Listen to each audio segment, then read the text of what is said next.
Jean-Pierre, si j'aimerais, on a la carte de la France derrière nous, j'aimerais qu'on prenne un bon petit moment pour expliquer clairement, à partir de la région de la Champagne, on va faire le tour de la France, puis tu vas nous expliquer toutes les régions de la France qu'on va suivre durant la période de 12 émissions. Ouais. Alors, on a la France au complet. On va y aller, par hasard, du nord au sud. On va commencer par la Champagne. Alors, si on situe Paris, un petit peu à l'est, nous avons la Champagne. Si, lorsqu'on va élaborer, on peut remarquer que chaque région est coupée ou est très près d'une rivière ou d'un grand fleuve. Alors, en Champagne, vous avez la Marne, OK. Ensuite de ça, si on s'en va vers l'est, vers l'Allemagne, on s'en va en Alsace. Ensuite de ça, si on descend vers le sud, on a la région de Chablis, qui est un petit peu à l'écart de la Bourgogne, qui est quand même considérée comme un vin de Bourgogne. Mais, je m'excuse, mais cette partie-là de la France, c'est la Champagne, on comprend que c'est les Champagnes, oui. Mais cette partie-là de la France, ce sont des vins blancs. La majorité, ce sont des vins blancs. Ils cultivent quelques petits vins rouges, sans importance, mais la Champagne est connue pour ses champagnes. Le Pinot Noir est cultivé en Champagne. N'ont pas de vin commercialement vendu, c'est surtout pour des consommations locales. Donc, on peut dire que la région sud de la France, c'est la région nord, je veux dire, de la France, c'est la région des vins blancs. Exact. Alors, comme on peut remarquer, la région de Champagne est la région située la plus au nord de la France. Okay. Alors, on peut dire que la Champagne, même si on allait vers l'Allemagne, c'est la partie la plus au nord. Okay. Plus haut que ça, les vins ne sont pas intéressants ou n'ont pas le temps d'arriver à maturité pour avoir beaucoup de jus, beaucoup Donc, de sucre. c'est toujours question de température. Température et chaleur. Le temps où le soleil est là pour les vins qui sont d'accord. Je te laisse continuer. Alors, on parlait de l'Alsace. J'avais oublié de parler de la fameuse rivière qui traverse l'Alsace, qui est le Rhin, qui passe aussi en Allemagne. Alors, les vins de la vallée du Rhin peuvent être allemands ou peuvent être français. On avait descendu à Chablis, qui est une région de Bourgogne. Alors, la région de Bourgogne s'étend de Dijon à Lyon, ou enfin un petit peu au nord de Lyon. Ensuite de ça, si on s'en va un petit peu vers l'est, on a une région qui n'est pas tellement connue au Québec, mais qui ont des vins qui sont très intéressants. Le Jura, c'est une toute petite région. Nous avons la Savoie. La Savoie, encore là, ont des vins qui n'est pas commercialement vendus. On en a quelques-uns ici. Vous avez les Alpes, ici, qui séparent la Suisse avec la France.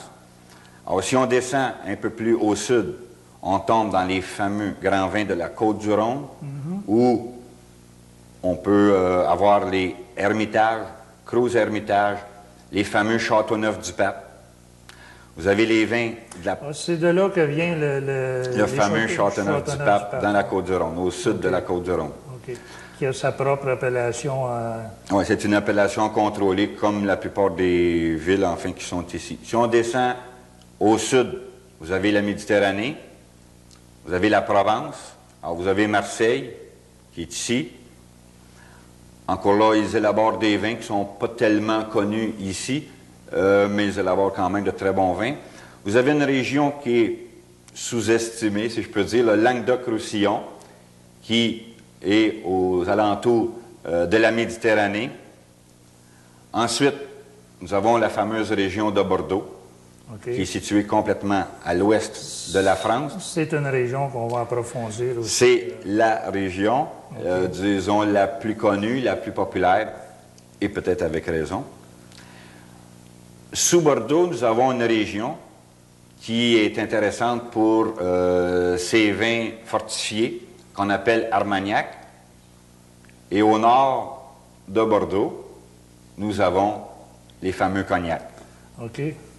Alors, si on continue en faisant le tour, nous arrivons dans la Loire. OK. Alors, dans la Loire, on a de très, très grands vins blancs. On retourne au pays du vin blanc. On retourne au pays du vin blanc. En Touraine, vous avez des bons vins rouges, les Bourgueil. C'est des vins qui sont intéressants, mais c'est des vins qui sont surtout connus pour les vins blancs. Les grands vins rouges sont plus connus dans les Bordeaux, dans les Bourgognes. Donc, la semaine prochaine, lors de notre première émission, je crois qu'on va commencer ici, si je ne me trompe pas, avec On l'Alsace. commence par l'Alsace, par hasard, probablement parce qu'Alsace commence avec un A. Alors, on va commencer par l'Alsace. On va descendre en Bourgogne. On va passer 2 émissions en Bourgogne. On va parler des Blancs de la Bourgogne. On va parler des Rouges.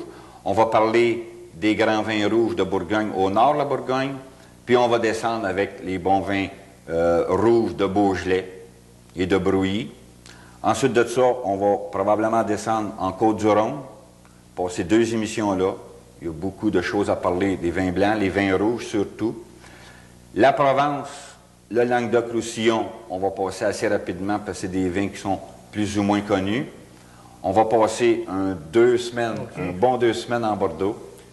Fait que si tu veux, Jean-Pierre, maintenant que tu nous as fait visiter la France, que tu es prêt à nous mettre l'eau à la bouche, là, moi, j'aimerais, cette année, que tu nous dises, les gens à domicile, là, on s'est trouvé quelques petits trucs pour les garder avec nous autres, présents à toutes nos émissions. Qu'est-ce qu'on a pour les gens à domicile? On a quelque chose de vraiment sensationnel pour garder l'intérêt des gens, pour qu'ils approfondissent les régions, connaître les vins, connaître les mets qui s'y rattachent.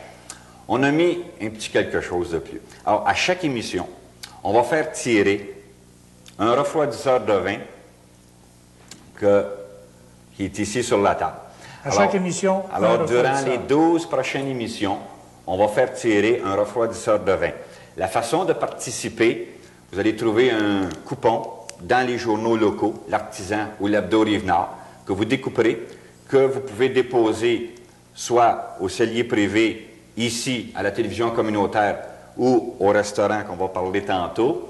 Il n'y aura pas aussi peut-être des questions de repas. Et à la fin, on va tirer, tous les gens qui vont avoir participé, on va faire tirer 2 repas gastronomiques, un au Pierrat de la Valtrie et un autre au Trianon à Repentigny. Bon, pour en venir au Pierrat et au Trianon, dans notre 3e volet de l'émission, là, on va présenter aux gens M. Jean-Marie Pierrat,